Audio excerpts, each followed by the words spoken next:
If I had come home 5 minutes later, I would have missed everything, and maybe I'd still be living in a lie. Some days seem random, until you realize they were the day your whole life broke apart, and something else began. I didn't notice it at first. The way the sky looked a little too calm that morning, the way my hands hesitated on the steering wheel before pulling into the office parking lot. Everything felt muted. Still, as if the day was holding its breath. I drank my coffee at my desk, same as always. Just another Tuesday. That day in the week that doesn't promise much. No wait like Monday. No escape like Friday. Just the gray in between. At 10:27 a.m., my manager called me in. No emotion in his voice, just the standard line. The company was downsizing. My position was being eliminated. 13 years of my life reduced to 3 sheets of paper and a quiet nod. I signed without a word. Not because I agreed, but because some part of me already knew. Maybe for a long time. I didn't go home. Couldn't. Instead, I found myself at an old coffee shop I hadn't thought about in a decade. The kind of place that smells like cinnamon and memory. I sat there for a while, watching traffic roll past like it had nothing to do with me. I didn't touch my coffee. I barely blinked. At some point, I opened my wallet and pulled out a photo, one of the few I still carried. It was of her and me, at a beach, 5 years ago. We were both laughing. Her eyes were closed. Mine weren't. And I remember thinking, even back then, I knew I loved her more than she loved me. I went home. Her car was already there. She wasn't supposed to be home. That fact alone made my stomach twist. I parked quietly, like I was sneaking into my own life. The kind of silence that waits. The kind that watches. The house felt hollow. Still. No TV. No music. I set my keys down and stood in the hallway, listening. Upstairs a laugh. Hers. And then a man's voice. Not mine. I didn't move right away.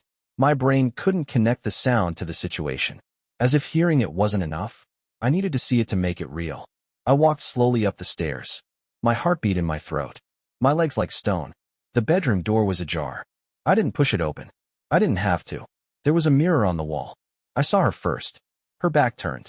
Then him. Too close. Laughing. Shirts on. But still, too close. They didn't see me.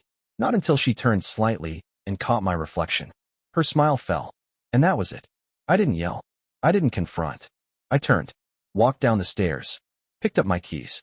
Left. I drove without a destination. The road was just a blur of motion and memory. I don't remember how long I was gone. An hour. 3. I ended up at a motel on the edge of town. One of those places that doesn't ask questions. Just gives you a key and a number in a room with the kind of silence that hurts. I lay on the bed, staring at the ceiling, fully dressed. And for the first time in years, I felt nothing. Not anger. Not heartbreak. Just a cold, still void. I thought of her. Her smile. Her laugh. The way she used to touch the back of my neck in the mornings. I thought of our wedding. Of her mother. Of how we used to slow dance in the kitchen. And then I thought of what I'd seen in that mirror. Not just her betrayal, but the ease of it. That's what broke me. Not the act, but the ease. It made me question everything. Had it happened before? Had it ever stopped? Was I the only one who didn't see? Sometime in the middle of the night, I sat up and whispered to no one. She knew I'd come home early. The thought chilled me. I didn't sleep. I just lay there, staring at the ceiling, replaying the moment over and over again. And somewhere deep down, a voice I hadn't heard in years said, "You don't come back from this the same." That was the night the man she married died quietly inside me, and someone else started waking up. The morning after, the sun came up like it always does. Indifferent, warm, unchanged. I wasn't. I hadn't slept. My body had rested, but I hadn't. My mind paced all night, walking circles around what I'd seen, what I'd heard, what I couldn't unsee.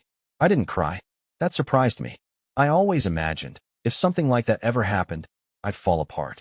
That I'd scream, break things, maybe even fall to my knees. But the truth is, when betrayal hits deep enough, it doesn't explode.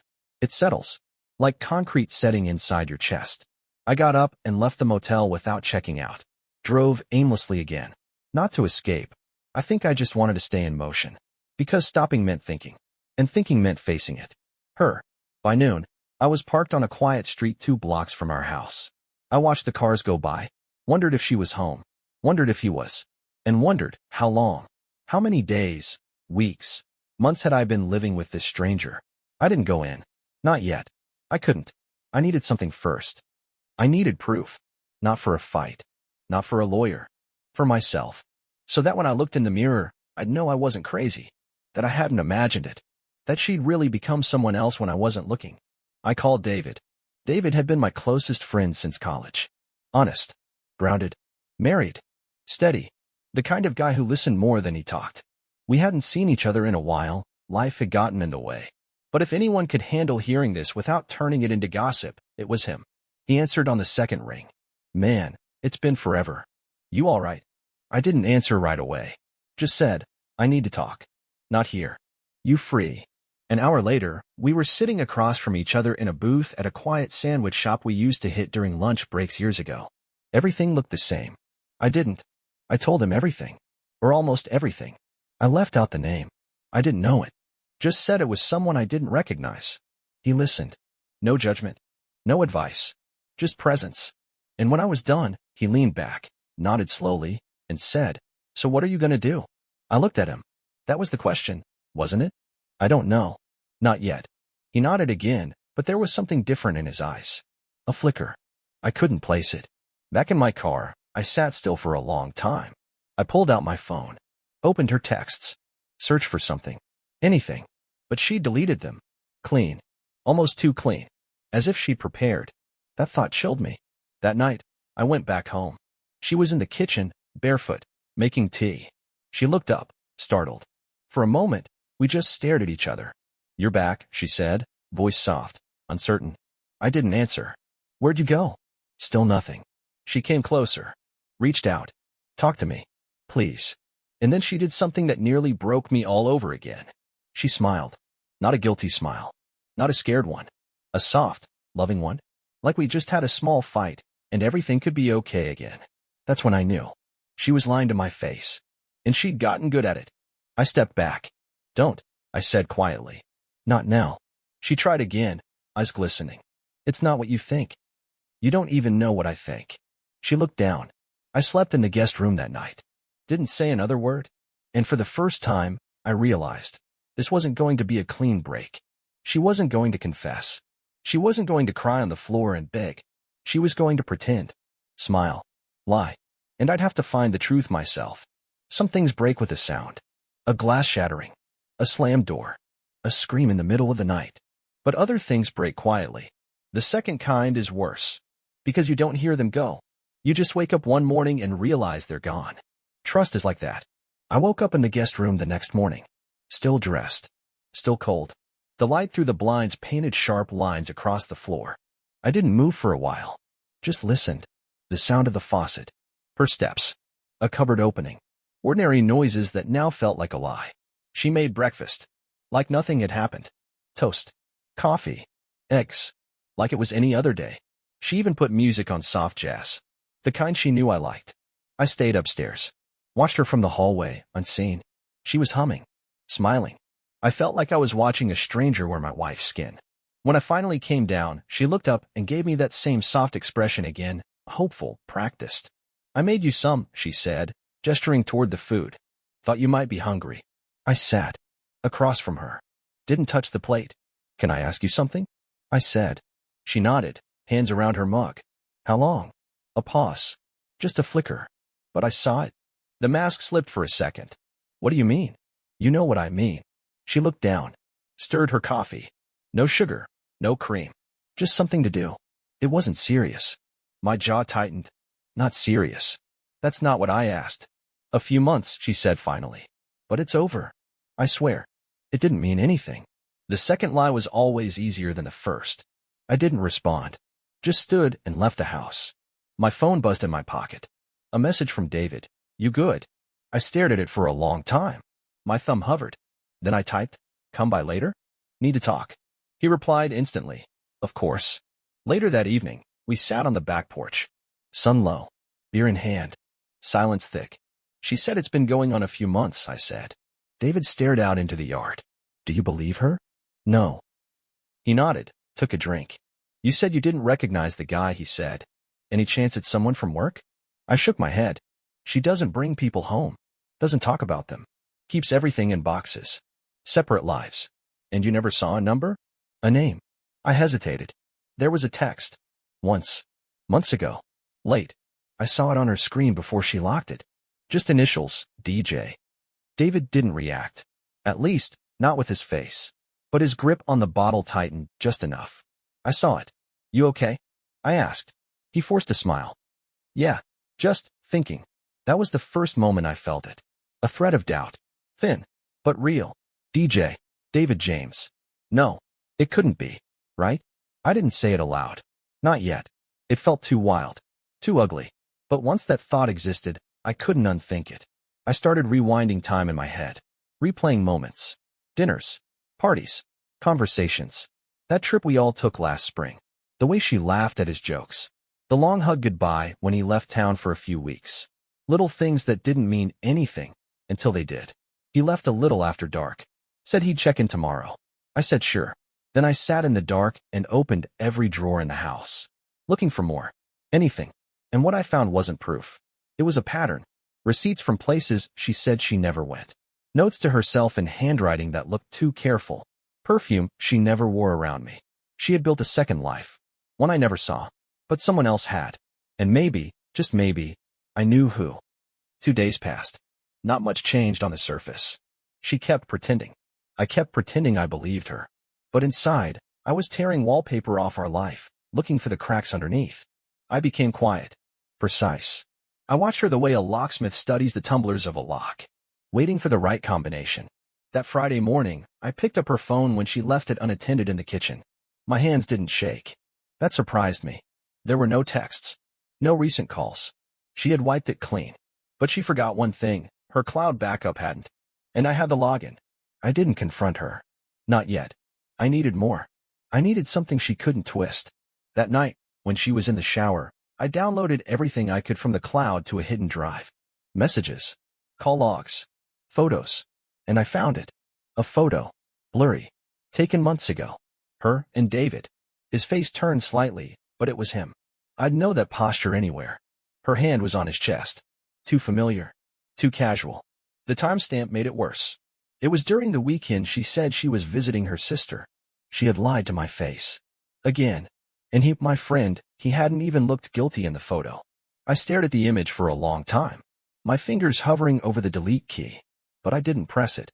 Instead, I copied it. Sent it to a second drive. Labeled the folder, Truth. The next morning, she told me she was late. A week late. I blinked. Late for what? She didn't meet my eyes. My period. The room tilted a little. Not visibly. But in my head, the walls leaned. You think you're pregnant? She nodded. Soft. Vulnerable. But I'd seen her act vulnerable before. And it's mine. The question froze her. Then, what? Of course it is. But her voice was too quick. Too high. I didn't press her. Just nodded. Let's get a test. She agreed. We waited 2 days for the results of a blood test. She tried to be sweet during that time. She made dinners. Left notes. Touched my arm when she walked by. It didn't work. I saw every move as theater. The test came back positive. She was pregnant. I asked for a paternity test. She was offended. Hurt. Accused me of not trusting her. I didn't answer. I just stared at her until she agreed. The results took another week. That week, I lived in limbo. Between who I was and who I was becoming.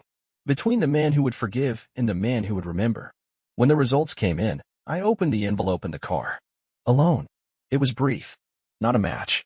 I read it again. And again. I sat there with the paper in my lap, watching a couple cross the street in front of me. Young. Happy. The kind of couple who thinks the world owes them sunshine. I used to be like that. Now I knew better. I didn't go home right away. I drove out to the lake. Parked. Sat on a bench and watched the water do nothing. Just move. Just exist. Like it didn't care. And I realized I didn't care either. Not about her. Not about him. Not about the life they built on my back. But I cared about what came next. Because now I had everything I needed. Proof. Pain. And purpose. I didn't burn the paper. I didn't shred it or crumple it or throw it in the lake. I folded it neatly and placed it in an envelope. Wrote the date on the corner. Tucked it into the back of a drawer I hadn't opened in years. Some truths deserve to sit in the dark. Not to be forgotten. Just to remind you who you are now and who you used to be. That was the day I buried the man she married. The next few weeks passed like smoke. Thin, curling, hard to hold. We still lived in the same house. Still moved through the same rooms. But everything had shifted. She didn't know I had the results. She still tried to keep up the illusion, talking about names for the baby, repainting the spare room, asking if we should plan a trip before the second trimester. I said yes to everything, nodded, smiled. Inside, I was making space. Not for the baby, for the reckoning. I started with my body. Woke up at 5 a.m., ran 5 miles. Cold showers. Stopped drinking. Stopped scrolling. I put the phone down and picked my life up. I lost 10 pounds. Then 15. I wasn't trying to be someone else. I was trying to carve away everything she thought she knew about me. Then I worked on my mind. Read everything I could about manipulation, about betrayal, about narcissists, about emotional recovery. I wasn't healing. I was learning, studying the enemy, understanding her. And slowly, I began building something new. Not revenge. Not yet. Just control. I restructured my finances. Moved funds she didn't know about. Opened new accounts. Transferred documents. I set up a camera system in the house she didn't notice. I tracked her patterns. When she left. When she returned. When she smiled. When she didn't. I noticed everything. One night, I asked her to go out for dinner. She was surprised, almost giddy. We went to our old favorite spot. She wore the green dress I used to love. She reached for my hand across the table. I know it's been hard, she said softly, but I think we're getting better. I nodded, looked at her the way I used to. Said, me too. The lie slid out easily. I didn't even feel it. After dinner, we walked through the neighborhood. Quiet. Lamps glowing. Couples out with strollers. Dogs barking in the distance. She leaned into me. I let her. Do you remember when we used to talk about moving to the coast? She asked. Yeah. We should revisit that. Start fresh. Fresh. Like bleach. Maybe, I said. That night, while she slept, I logged into the backup again. Found more messages. One from David.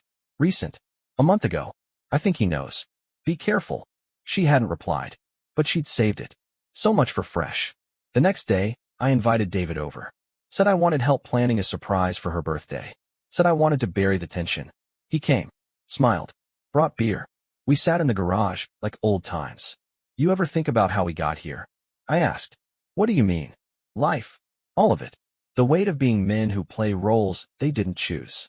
He gave me that old look, like I'd gone too deep. I think we all just do our best, he said. Some of us do better than others. He sipped his drink. Looked away. You know, I said, I've been thinking about trust. How you never really know what people are capable of. He nodded slowly. Yeah, I guess you don't. There was a pause. I met his eyes. She's pregnant. He froze. Congrats, he said, but it came out stiff. It's not mine. The silence that followed felt like a scream. He swallowed. You sure? I nodded. Positive. He didn't say anything.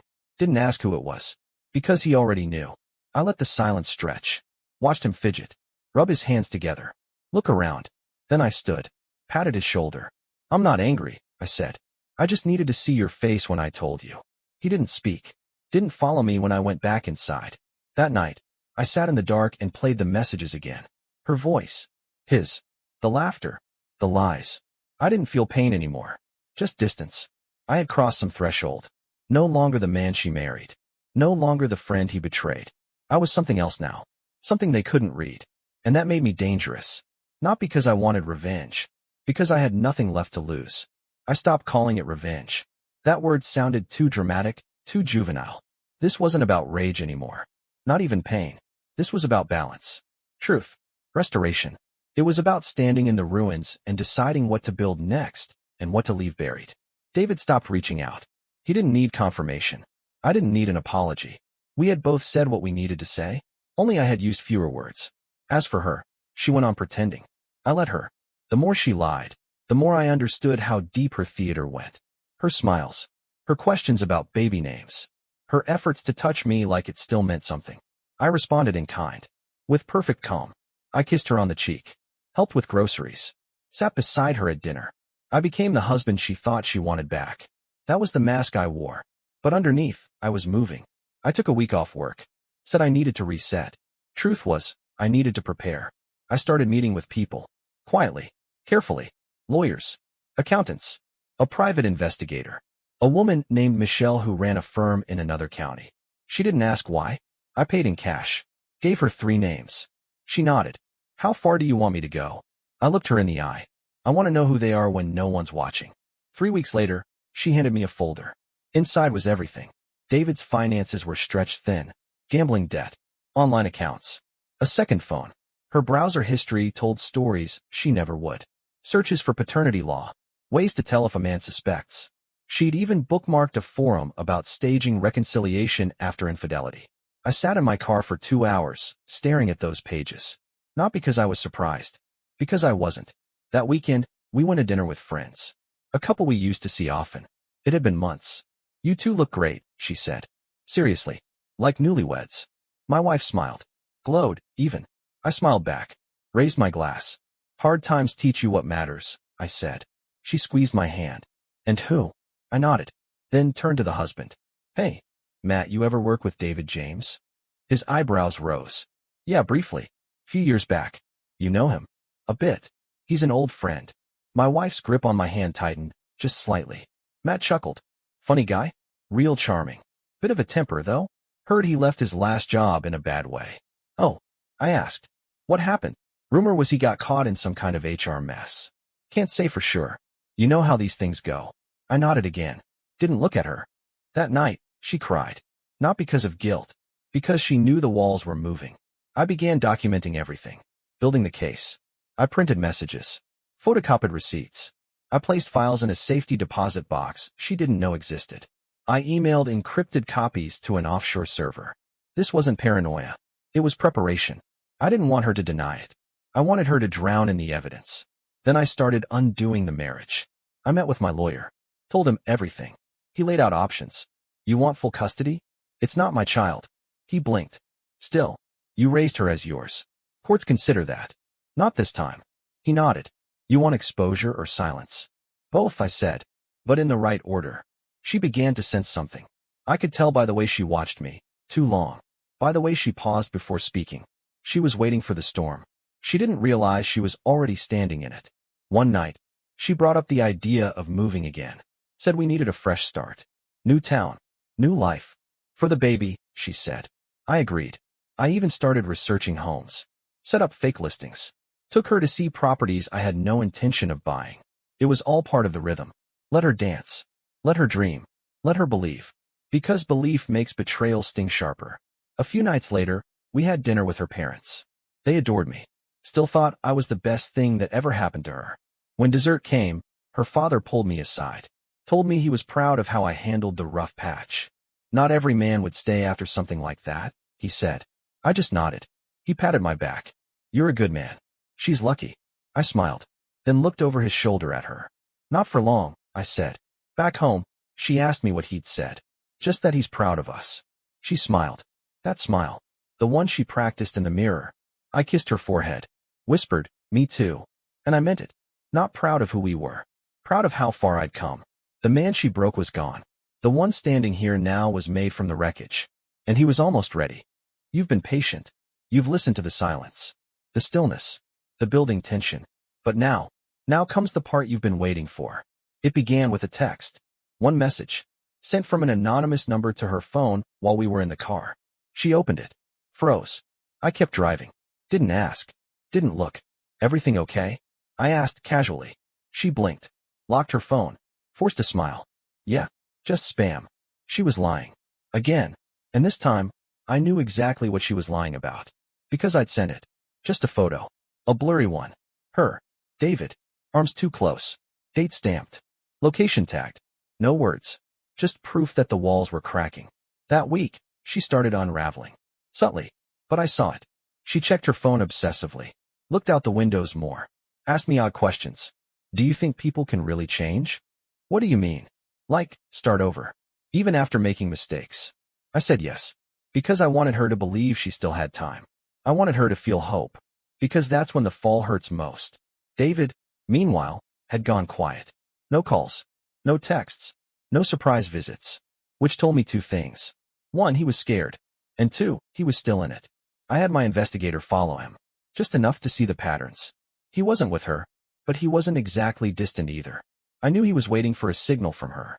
Or maybe hiding until the dust settled. Either way, he was still part of the machine.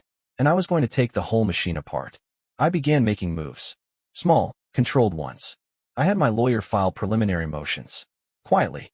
No notice. No public record yet. But the gears began turning. I transferred property titles. Moved funds again. Opened new lines of credit in my name only. The house. Set to refinance. Under me. She wouldn't see it coming until the ink was dry.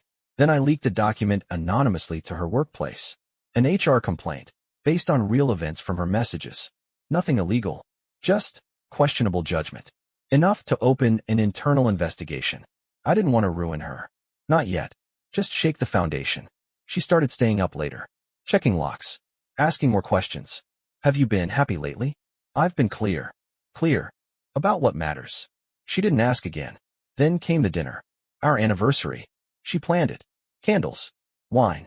A reservation at the place where we first met. She wore the dress I once told her she looked beautiful in. And I, like always, played my part. We laughed. We toasted. She almost cried when I gave her the box. Inside, a necklace. Real. Elegant. Expensive. She opened it with trembling hands. I thought you were done with us, she whispered. No, I said. I just needed to remember who we were. And in that moment, she truly believed me. She leaned across the table, kissed me softly. Whispers. Promises. A touch on my arm that once meant love, now only meant strategy. I smiled. Held her gaze. And when dessert came, I excused myself. In the bathroom, I texted one word to a contact. Now. Across town, a package was delivered to David's front step. Inside, photos, messages, audio clips, dated, tagged, confirmed, and a single note. It's over. For both of you. When I returned to the table, she was glowing. Everything okay? I nodded. Perfect. She smiled, leaned in again.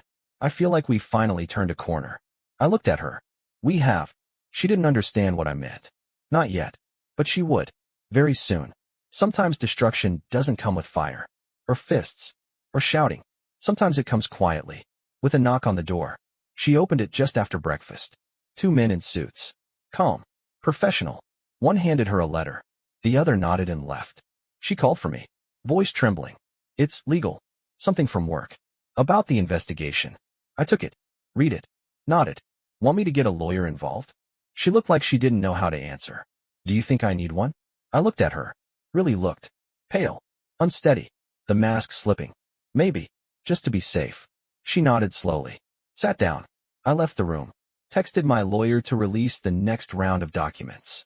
Everything was happening on schedule. David didn't take long to react. He called twice. Then texted. David, what the hell is going on? David, did you send this stuff to my wife? David, we need to talk. Man to man. I didn't reply, but I saved the messages. His world was unraveling, thread by thread.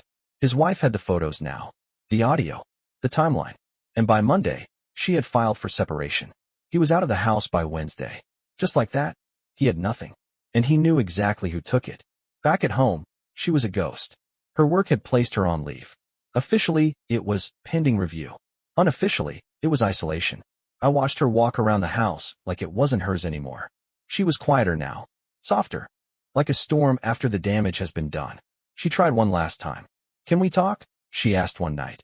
Her voice barely above a whisper. I nodded. She sat beside me on the couch. Close, but not touching. I know I made mistakes. I didn't interrupt. And I know I hurt you. And I know. Things can't go back. But I want to try. I want to fight for us. Her hands trembled in her lap. She looked up. Do you believe in second chances? I waited. I do, I said. She smiled through tears. A flicker of hope. I believe some people earn them. The smile fell. And some people don't. She turned away. Covered her mouth. Didn't cry, but something inside her did. That weekend, I hosted a barbecue. Friends. Family. Neighbors. I invited everyone. Even David. He didn't come. But people noticed. Asked where he was. Joked about his disappearance. I said nothing. Let the silence say it all. Later that night, she stood beside me in the kitchen while I cleaned up.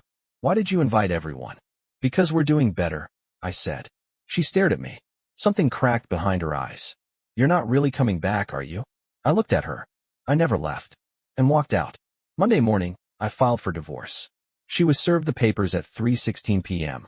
I wasn't home. I didn't want to be. When I returned, she was sitting at the kitchen table, the envelope open in front of her. She didn't look up. Why now, she asked. Because I waited for the lies to stop. She nodded. Her voice cracked. And the baby? I wish him a better life than what we had.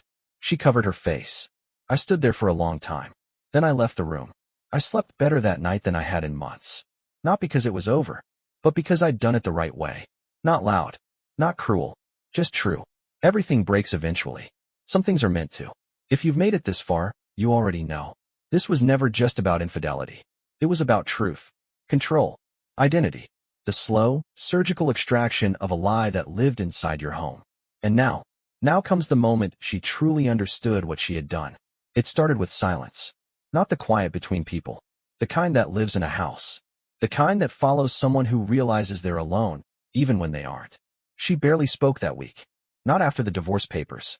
Not after I moved into the guest room permanently. She moved slower. Cooked less. Cleaned things that didn't need cleaning, like she was trying to scrub the guilt off the walls. Sometimes I'd hear her walking past the baby's room, stopping outside the door, not going in. She asked about the paternity test again. You were really sure, weren't you? Yes. She nodded, like she knew the conversation couldn't go anywhere. Like she finally accepted that reality didn't care how she felt. Friday evening. Late summer. Still warm outside. I was in the garage, boxing old things. Things I hadn't looked at in years. Things I was planning to donate. She stood in the doorway, watching me.